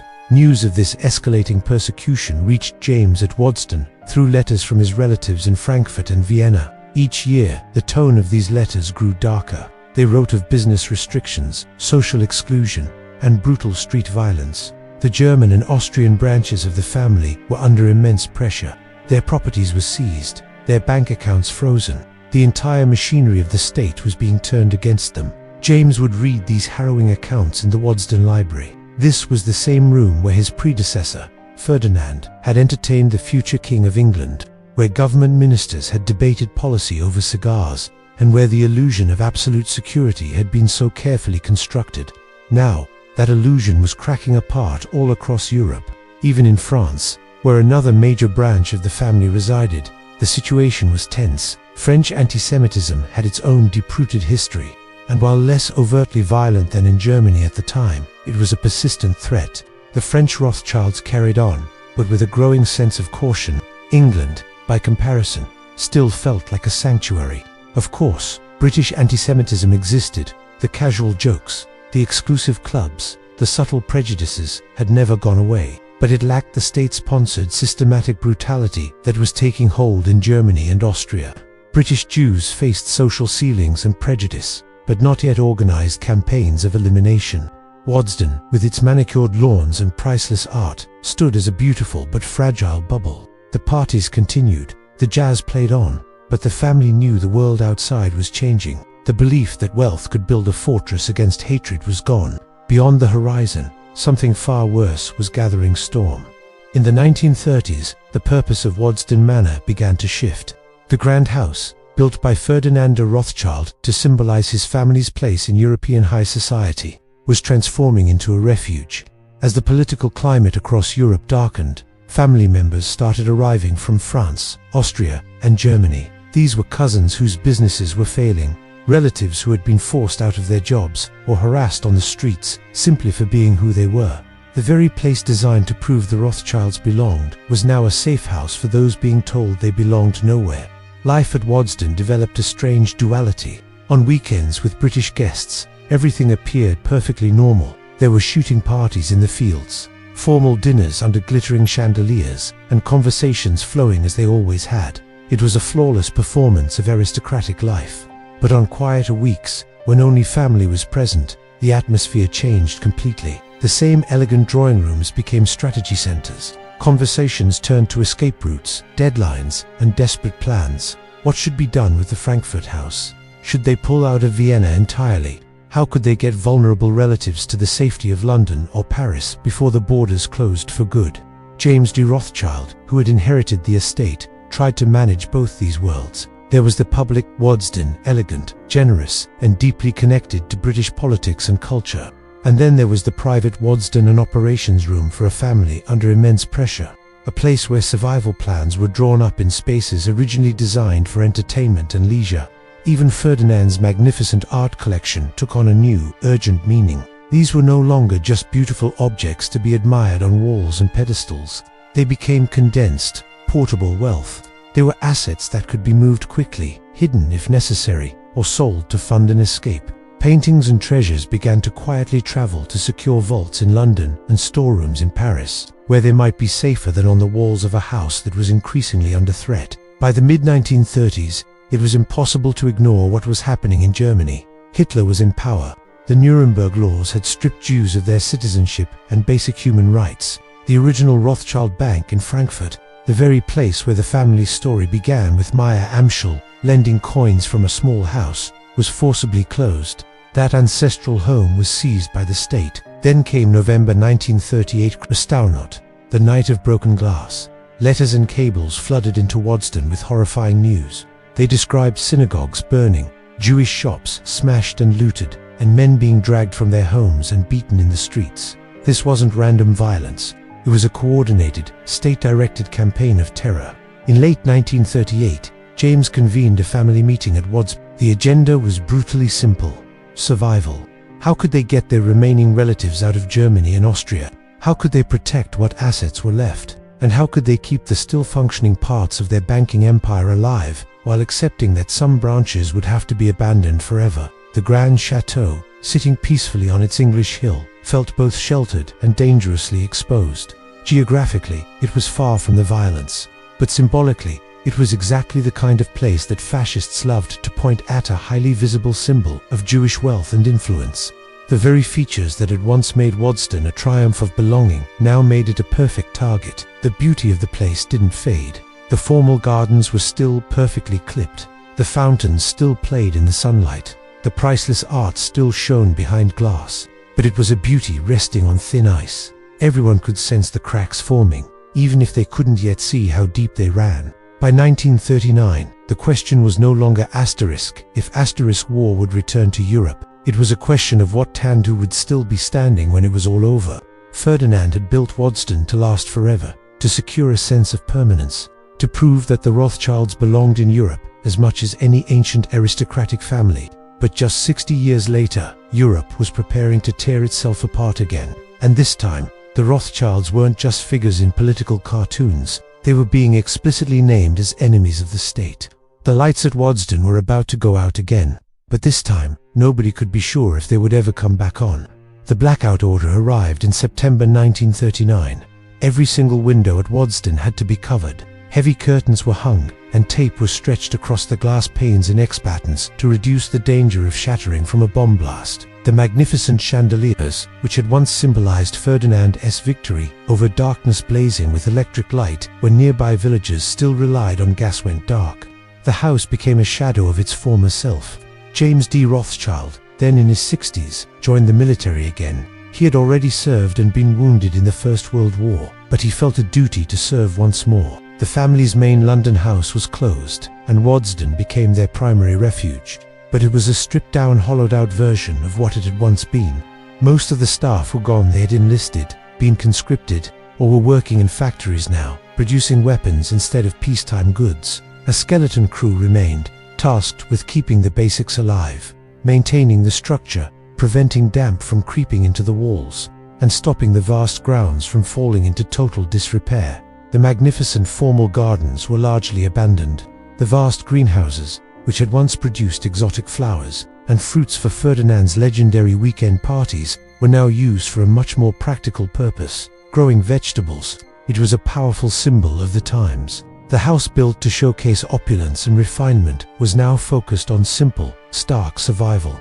The golden age of Waddesdon was over, replaced by a fight for the future. The manor that once entertained princes and prime ministers now stood silent and dark, waiting to see what dawn would bring after the long night of war. Then a quiet request came from the British government. The National Gallery in London needed safe storage. German bombing raids threatened the capital's museums, and priceless paintings and sculptures had to be moved out to places that could be secured and kept dry, cool, and stable. Waddesdon, with its thick walls, strong rooms, and distance from the city, was ideal. Crates started arriving in 1940, carefully packed canvases, sculptures wrapped in protective materials, works by Rembrandt, Gainsborough Reynolds, pieces that defined British cultural identity, and they were now hidden in the basement of a house built by Jewish immigrants to prove they understood European culture as well as anyone. No one involved missed the irony. The house became a strange hybrid, part empty mansion, part secret vault for a national collection. The grand entrance hall, where Ferdinand had once entertained princes, now held stacked crates marked with inventory numbers instead of guests in evening dress. Meanwhile, across Europe, the family's worst fears were coming true. The Paris Rothschild mansion was seized by the Nazis in 1940 after France fell. German officers took over the rooms. Hermann Gring personally chose pieces from the Rothschild collection for his private hoard. Vienna properties had already been taken. The Frankfurt house was destroyed. Relatives who had not escaped were murdered. The exact number will never be fully known. Holocaust records were incomplete, and some were deliberately erased. But Rothschild family members died in the camps. The name that had once stood for wealth and power offered no protection against a system built to exterminate. Letters reached Waddesdon slowly, through neutral countries and delayed channels. Each envelope brought worse news. Cousins missing, homes emptied, businesses dissolved by decree, bank accounts drained under the cover of law. The European network that had taken 5 generations to build was being methodically dismantled. James Rothschild, now serving in British uniform, received these updates between his duties. The mental whiplash was brutal. He was fighting to defend Europe, while learning that Europe was wiping out his family's place within it. Fighting for civilization while that same civilization revealed its darkest capabilities. But Waddesdon itself stood. The roof was intact. The walls held. The pictures stored in its basement survived without damage. But the world that embodied the belief that money, art, and careful social choreography could create lasting safety was gone. Some Rothschilds who escaped to England spent time at Waddesdon during the war, refugees in a house their own relatives had built to announce their arrival. The château finally became what it had always threatened to become. Not a symbol of being accepted, but an actual fortress. Not a statement of belonging, but a place to hide. The local village saw the war differently. Ration books, sirens, and blackouts. Sons and brothers away at the front. But they also watched Waddesdon change. The grand estate that had seemed separate from ordinary life was now part of the national emergency. The Rothschilds, long whispered about as foreign and suspect, were suddenly visible on the same side as everyone else. This didn't erase centuries of antisemitism, but it complicated the story. It was hard to claim the Rothschilds were disloyal when James wore British khaki and Waddesdon's cellars sheltered paintings the whole country claimed as its own. By 1945, the war in Europe was staggering to an end. The crates in Waddesdon's basement were opened and sent back to London. The National Gallery reclaimed its works unharmed. The house had done its job. It had protected what was placed in its care. Yet when James came home and walked the echoing rooms, the victory felt thin. The building stood. The British branch of the family had survived, but the web that had once stretched across Europe was shattered. Continental branches were gone or gutted. Family members were dead. Properties erased. The banking empire that had once slipped easily over borders was now confined to a handful of countries where Rothschild still had a foothold. Ferdinand's château had survived the war in stone and slate, but the world that had been built for the aristocratic, cosmopolitan Europe, where powerful families could operate above nations, had vanished. What do you do with a palace designed for a world that no longer exists? That question would shape the next chapter of Waddesdon's story. And first, someone had to decide whether keeping it was even possible. When James walked through Waddesdon in 1945, he saw a problem with no obvious solution. The house was structurally sound, the art collection was intact, and the grounds could be revived with enough money, time, and staff. But the economic reality was brutal. Keeping a chateau of this size alive required an enormous flow of cash, and in the New World, that expense needed a reason. Before the war, the justification had been clear. Waddesdon was social infrastructure for the family's banking power, a stage for entertaining, for building relationships, for reinforcing the Rothschild position in British high society. The house wasn't just a cost, it was a tool, an investment in influence and access.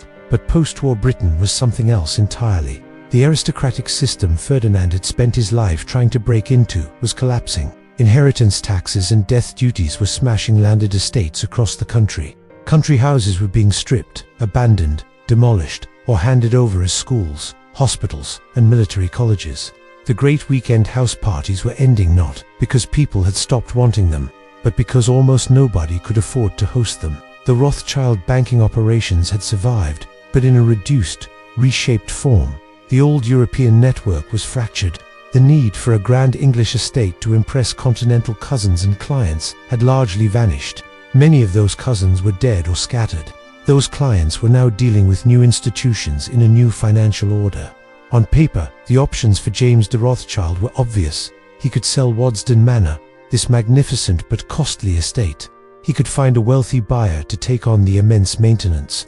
He could break up the priceless art collection and auction it off, piece by piece. Or he could simply turn the whole thing over to an institution and walk away, free from the burden. After all, many other aristocratic families in post-war Britain were doing exactly that. It seemed like the logical, financially sound decision, but one person couldn't accept that logic. Dorothy de Rothschild, James's wife, saw Waddesdon differently. To her, it wasn't just a beautiful, expensive problem.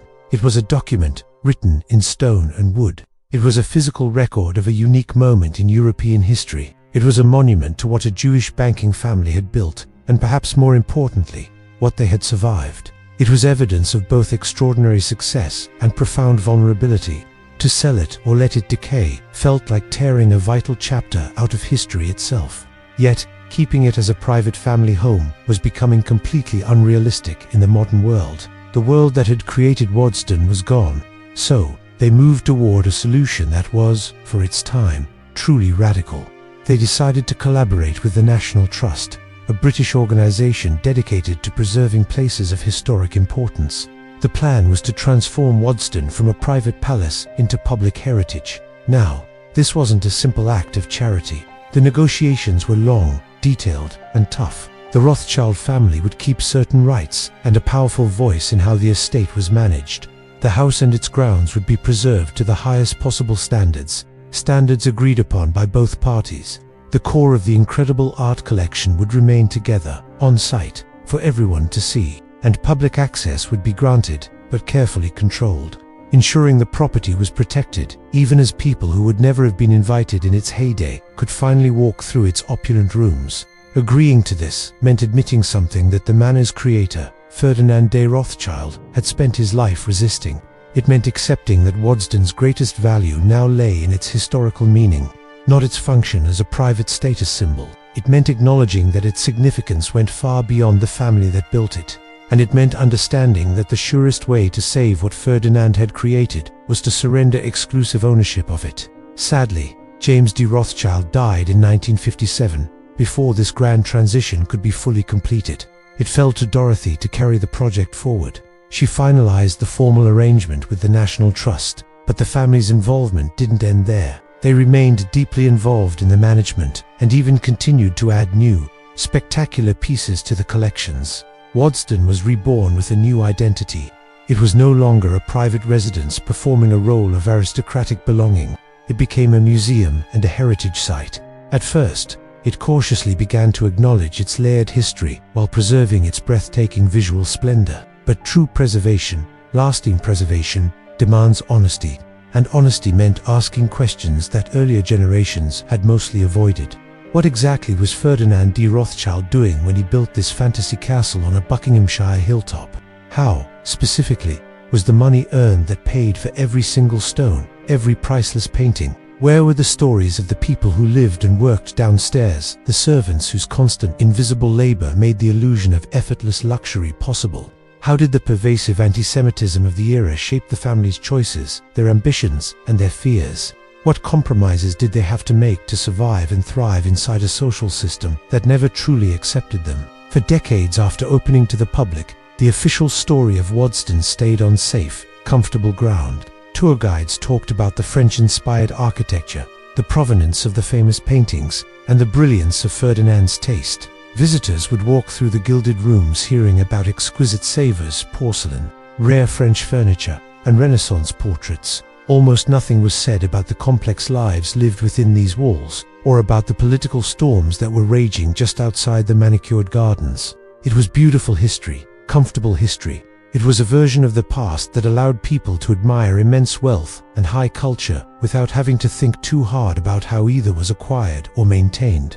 It was also, fundamentally, incomplete. As time went on, a new generation of historians and curators took the helm at Waddesdon. Pressure began to grow to widen the frame, to tell a more complete story. The archives, long held privately, were opened properly for the first time. Researchers began to examine dusty boxes found in attics and storerooms. They read through old servant records, discovering the names and lives of the staff. They decoded personal letters exchanged between family members, revealing their private thoughts and anxieties. They combed through vast account books, tracing the flow of money.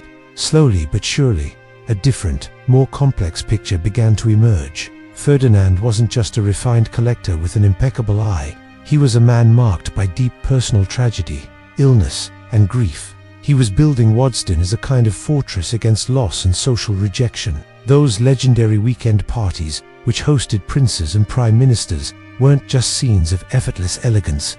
They were calculated performances, meticulously staged to purchase a sense of belonging that, for the Rothschilds, always remained conditional. And the servants, they were not anonymous staff.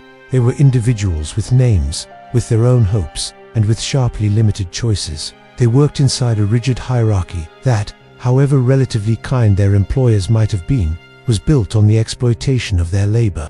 The house could not have functioned without them, yet their stories had been erased. Today, the story of Waddesdon is much richer. It's a story that acknowledges the brilliance and the beauty, but also the complexity and the compromise. It's a story that includes not just the collectors, but the creators, the maintainers, and the silent observers. By surrendering private ownership, Dorothy de Rothschild didn't just save a building, she saved a history, and in doing so, allowed for a much deeper, more honest, and ultimately, more fascinating story to be told. Waddesdon Manor stands today not just as a monument to wealth, but as a testament to the power of preservation and the courage to confront the past in all its complexity. Waddesdon Manor, a French-style château nestled in the English countryside of Buckinghamshire. For over a century, it stood as a monument to one thing: exquisite taste. Built by Baron Ferdinand de Rothschild in the late 19th century, it was a palace designed to dazzle, a stage for displaying an unparalleled collection of art, furniture, and treasures. Visitors came to marvel at the sheer perfection of it all. They heard stories of glittering parties, of royal guests, of a man whose wealth and vision seemed to know no bounds. It was a fairy tale frozen in time, a simple, glossy narrative of exceptional success. But what if a house could talk? What if it could tell a different story? Not to erase the beauty, but to frame it. Not to deny Ferdinand's achievements, but to ask, what did it all cost, and who paid the price? This is the story of how a house of secrets finally started to speak. The change was gradual, almost silent at first. It began in the attic, a place where secrets often hide. For decades, boxes of papers lay untouched, filled with the real, unvarnished history of Waddesdon. Household accounts, employment records, private letters, the raw data of life behind the gilded facade.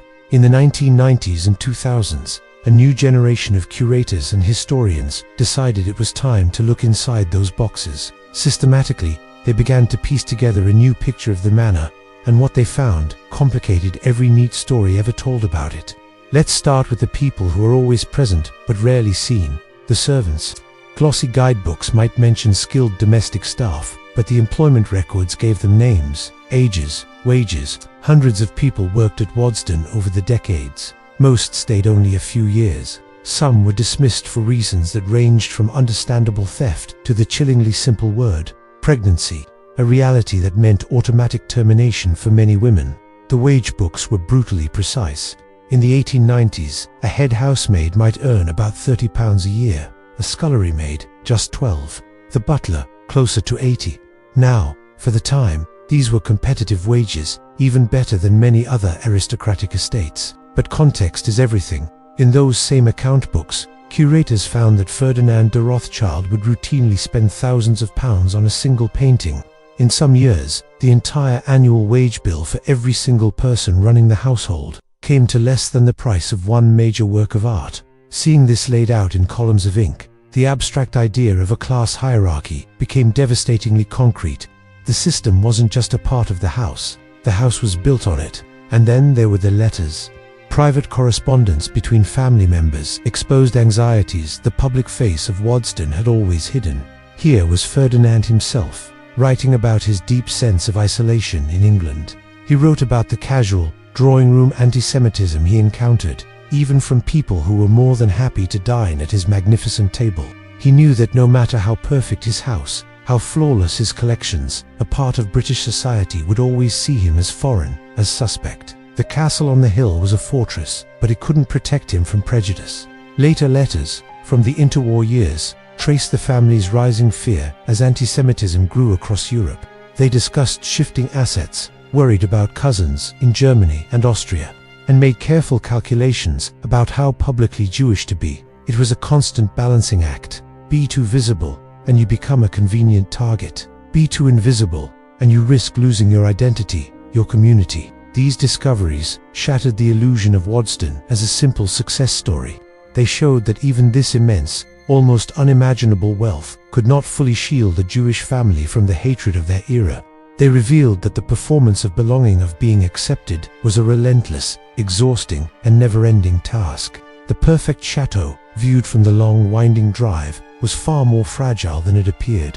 Faced with this wealth of new, uncomfortable information, the curators had a choice. They could continue telling the old, sanitized story, gorgeous house, impeccable taste, the end, or they could try to tell the truth. They chose to widen the story. Gradually, carefully, but with clear intention, they began to thread these tougher truths into the visitor experience. New interpretive panels appeared, texts that finally named and described the servants who kept the house running. Exhibitions were mounted to explore Ferdinand's experience as a Jewish immigrant in Victorian England. Tours began to speak frankly about the family's wartime history, not just as contributors to Britain's war effort, but as targets of Nazi persecution. The reaction was mixed. Some visitors were not happy. They came for the fairy tale. They wanted elegant rooms and glittering chandeliers. They wanted an uncomplicated fantasy of how the other half lived. They did not want to think about class exploitation, religious prejudice, or the moral complexities of a banking fortune. But others, especially younger visitors, responded with overwhelming positivity. They appreciated the honesty. They were glad the house wasn't pretending anymore. They were moved that the house finally acknowledged the labor of its servants, named the prejudice Ferdinand faced, and dared to ask what all this beauty really cost. Waddesdon began collaborating with scholars whose work it might have once avoided. Labor historians studying Victorian domestic service, researchers documenting British antisemitism, specialists in the history of wealth and inequality. The archives were opened wide, and difficult questions were not just welcomed, but invited. This process uncovered even more surprises. They found evidence that Ferdinand was, in some ways, quite progressive for his time, supporting women's education and funding civic projects. But alongside that was the stark evidence of the cruelty baked into the system he inhabited. Servants dismissed without references for minor mistakes, their lives effectively ruined by a decision made in a moment by an employer who would never see the consequences. The house had begun to tell its own story, not to tear down its beauty, but to give it context. The glowing château, the dazzling dinners, they were still there, but now they were framed by a fuller, more complicated account of what old money actually involves, and what it demands from everyone caught in its orbit. Freed from its old job as a private palace, Waddesdon could finally become what it always had the potential to be: evidence, a physical record, a place where the past is preserved, not just to be admired, but to be understood. Today, when you walk through Waddesdon, you can still be awestruck by the Sievers porcelain, the Gainsborough portraits, the sheer opulence of it all. But now, you can also hear the whispers from the attic. You can see the ghosts in the ledgers. You can understand that this magnificent house is more than just a collection of beautiful things. It's a testament to human ambition, yes, but also to human struggle. It's a story of art and of labor, of belonging and of exclusion, of triumph and of vulnerability. The open question is whether we, as visitors, are willing to listen to that full story. Because once the doors were opened wide enough to let the truth out, Waddesdon Manor proved that the most valuable treasure it held was never a painting or a piece of furniture. It was the story itself. The long gravel driveway cutting through perfectly manicured parkland, the slow, dramatic approach, then the sudden reveal of a massive, breathtaking château against the sky. As dusk falls, tall windows begin to glow, and inside, staff in formal uniforms glide silently through impeccably staged rooms. This is the universal shorthand for what we think old money is supposed to look like. And one place, Waddesdon Manor, helped invent this very visual language long before cinema even existed. Once cameras arrived, the pattern established by its creator, Baron Ferdinand de Rothschild, became the template everyone wanted to copy. Think of shows like Downton Abbey, The Crown, or films like Gosford Park. So many period dramas are filmed in English country houses that all share a certain familiar feeling. Even when they aren't shooting at Waddesdon itself, they're borrowing its mood. Those grand French-style facades, the sweeping stone steps, the formal terraces, and interiors that look like a lifestyle catalogue for inherited wealth. This look has become so ingrained in our culture that it feels completely natural, almost inevitable. We assume that great fortunes have always expressed themselves through French Renaissance stone, perfectly clipped lawns, and silent, ever-present servants. But they haven't. This entire aesthetic was a carefully constructed invention by people like Ferdinand de Rothschild, who had a very specific point to prove. You see, the established English aristocracy already had its own architectural grammar. They built in styles like Georgian boxes, Palladian villas, or lived in genuinely medieval castles. They had no need to imitate France. The architecture of their homes didn't scream taste. It announced lineage. It said, "We have been here longer than anyone can remember." Ferdinand's generation, however, were outsiders. They were a prominent Jewish banking family in a society that was often unwelcoming.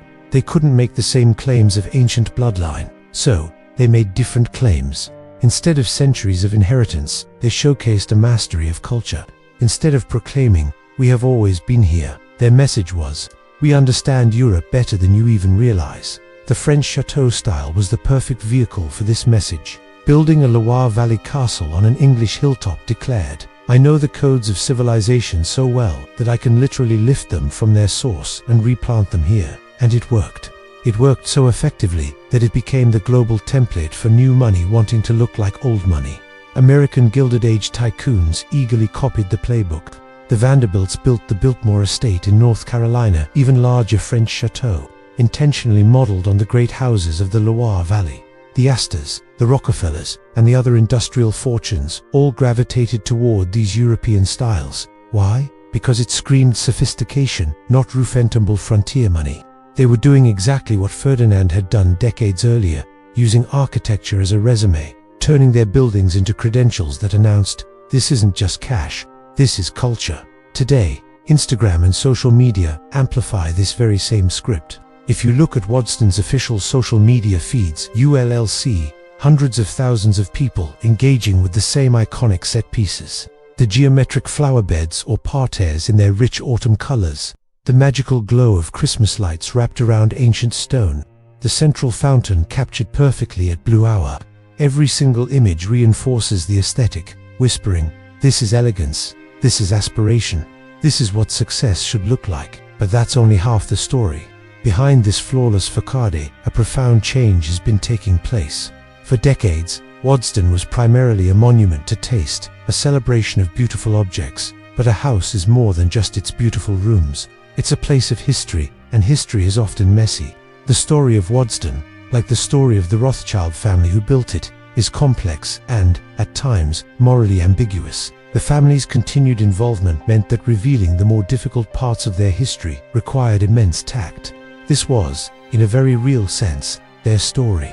Yet, to their great credit, the family largely supported a more honest and open approach. A key turning point was Dorothy de Rothschild's visionary decision to bring in the National Trust to help manage the estate. Once Waddesdon stopped functioning as a private home, serving the immediate needs of the family, the pressure to maintain a perfect social image eased. It no longer had to be a live status symbol. What remained was the history itself, a history full of hard choices, of people navigating complex social structures that constrained everyone, but trapped some far more tightly than others. Waddesdon was not alone in this kind of self-examination. Historic houses all across Britain began re-examining their own origins. They started to acknowledge the labor that built them, the colonial and financial systems that funded them, and the strict social hierarchies that kept them running. But Waddesdon's story had extra layers that many other estates lacked. It was a Jewish story, an immigrant story. It carried the particular vulnerability of being both unimaginably wealthy and persistently targeted. It shows how antisemitism and class prejudice shaped every single decision, even for a family with staggering resources. This new honesty began to change everything. The guided tours shifted their focus. The exhibitions evolved. The house became less about uncritically celebrating old money and more about examining it, taking it apart to understand its mechanics and its consequences. The new question became, what lessons does this history leave behind for us today? Of course, some visitors still come simply to see the beautiful rooms, and that's perfectly fine. The rooms are, without a doubt, still breathtakingly beautiful. But now, more and more people arrive with deeper questions. They want to know what these opulent rooms really mean. What do they stand for? What and who did they cost? Who actually built them? Who served in them? And what happened to all of those people when the music finally stopped and the glamorous parties ended? At last, the house is prepared to answer, fully, honestly, and without looking away. It's a powerful transformation, from a symbol of untouchable wealth to a place of learning and reflection. It teaches us that the most beautiful things often have the most complicated stories, and that understanding where we come from, all of it, is the only way to truly understand where we are now. Waddesdon is no longer just a pretty picture, it's a conversation. Have you ever binged a show like Downton Abbey or The Gilded Age and found yourself completely lost in the fantasy? The sprawling estates, the glamorous dinners, the seemingly effortless elegance of old money. It's an addictive aesthetic, a vision of a world where wealth was noble, and everyone, from the lord of the manor to the humblest servant, knew their place. But what if I told you that this fantasy was deliberately constructed, and that one of its grandest architectural examples is not in France, but sitting on a hilltop in the English countryside? This is Waddesdon Manor. It looks like a French château plucked from the Loire Valley and dropped into Buckinghamshire. It was built in the late 19th century by Baron Ferdinand de Rothschild, a member of the immensely wealthy banking dynasty. But Ferdinand wasn't Old English aristocracy. He was an outsider, part of a Jewish family that, despite its incredible wealth, was still viewed with suspicion by the established elite. And that's the key to understanding this place. Knowing this doesn't make Waddesdon less impressive. If anything, it makes it sharper. The house stops being just a pretty backdrop and becomes a document, a case study in how wealth performs legitimacy, how outsiders manufacture belonging, and how power dresses itself up as taste. Ferdinand poured a fortune into this hill. He had it leveled, planted with fully grown trees brought in from all over, and built a palace designed to dazzle. He hosted the most exclusive parties for the most influential people, including future kings.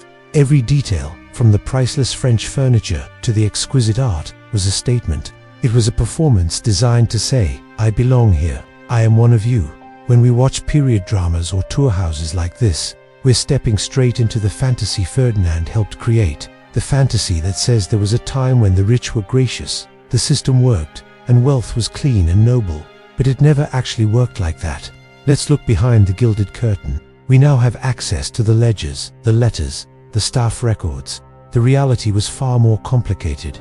Servants resented their long hours and lived in constant fear of dismissal. The employers, like Ferdinand, were racked with anxiety about their status, worried about scandal, and terrified of social or financial collapse. This beautiful machine, this stunning house, produced elegance by burning through human effort and calling it order, and yet, the fantasy hangs on. Why? Because the aesthetic is intoxicating. French châteaux on English hills really are beautiful.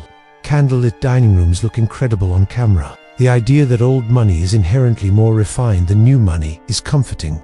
It hides the fact that generational wealth is often built through systems that were exploitative or morally questionable. Waddesdon throws a question back at every visitor. If you had Ferdinand's resources, what would you build? Another palace, begging for the approval of people who will never fully accept you, or something else entirely? Something designed to share instead of to dazzle? This question isn't just hypothetical. Think about our world today. Social media is filled with miniature Waddesdons, curated interiors, immaculate table settings, photos staged to signal status. The props are cheaper Nowering lights instead of crystal chandeliers, rental villas instead of private estates, but the impulse is the same. Perform legitimacy. Prove you belong. Ferdinand wanted to belong so badly, he turned a hill into a monumental statement. And the statement worked. For a time, Waddesdon is still here, still stunning, still doing its original job of making wealth look like culture. But now, we know what sat behind the performance. We've seen the servants' quarters. We've understood the prejudice the family faced. We've watched the entire world that gave this house its meaning collapse in 2 world wars. The mansion survived, but it survived as evidence, not as a fantasy. It helped fix the image of old money in our collective imagination. The image is beautiful. The reality is complicated. And the beauty doesn't cancel the complexity. It just makes it much easier to look away. But the story of Waddesdon doesn't end there. It offers something Ferdinand never intended, something far more valuable than a polished fantasy. It offers a clear look at complexity. It's not a shrine to old money, but a place to learn what old money actually was and what it did. The house teaches some uncomfortable lessons. That wealth does not guarantee safety. That acceptance bought through performance is fragile and exhausting. That beauty usually sits on top of invisible labor. And that you can be incredibly powerful and deeply vulnerable at the very same time. But there's also a quiet hope in its modern story. Waddesdon didn't stay frozen in time. Ferdinand's heir, Dorothy de Rothschild, made a radical choice. Instead of keeping it as a private home, she gifted it to the National Trust, ensuring its preservation for the public. In the decades since, curators have unlocked dusty boxes. Historians have told the stories that go beyond the gilded surface stories of servants, refugees, prejudice, and endurance. This shift shows us something important. Inherited structures, whether they're fortunes or buildings, don't have to repeat the same patterns forever. They can be reframed, repurposed. They can be turned from tools of exclusion and display into tools for memory, critique, and understanding. Which leaves us with a final, crucial question. What kind of future are we building now? Are we just copying Ferdinand's script where wealth performs legitimacy, labor stays unseen, and beauty smooths over every rough edge? Or can we take places like Waddesdon as lessons instead of blueprints?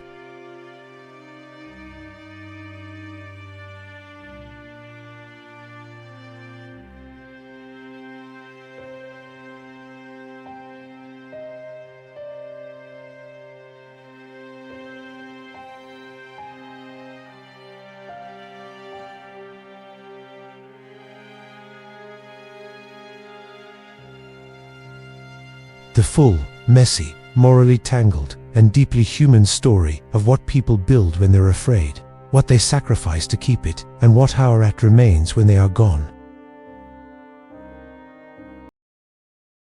Thanks for watching. If you found this interesting, consider subscribing for more stories about the hidden side of history.